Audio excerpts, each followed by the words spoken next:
ষাটের দশকে দেশের বৃহত্তম গঙ্গা কপোতাক্ষ সেচ প্রকল্পের মাধ্যমে কুষ্টিয়া, চুয়াডাঙ্গা, ঝিনাইদহ ও মাগুরা জেলার ১৩টি উপজেলায় প্রায় ১,১৬,০০০ হেক্টর জমিতে সেচ প্রদান করা হতো। বর্তমানে এই প্রকল্পের ৩টি পাম্পের মধ্যে ২টি পাম্প বিকল হয়ে পড়ে আছে।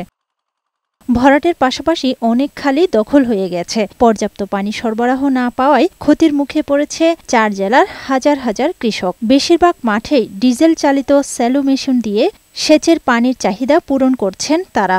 পানি না পেলে তো চাষই করতে পারবো না। এই ভুই খাত পড়েছিল, এবার শুনেছি যে পানি দেবে না বলে আমরা তাই বোরিং টোরিং বসা নিয়ে ভুট্টা আবাদ করছি। পানিটা না যাওয়ার কারণে অনেকে জমির মাথায় সেই হিসেবে তারা দখল করে নিয়েছে।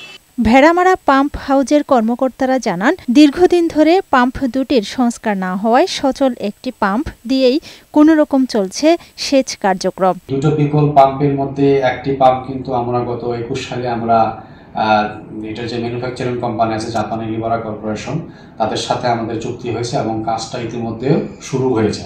তবে এ বিষয়ে পানি উন্নয়ন বোর্ডের কর্মকর্তারা জানান, খাল সংস্কারের পাশাপাশি নতুন পাম্প হাউস নির্মাণে নেওয়া হচ্ছে ১,৩০০ কোটি টাকার একটি প্রকল্প। দখলদারদের উচ্ছেদ করতেও প্রস্তুত করা হচ্ছে তালিকা। খালগুলো সচল থাকার কারণে আসলে স্থাপনা যেগুলো হয়েছে সেগুলো তালিকা তৈরি করছি।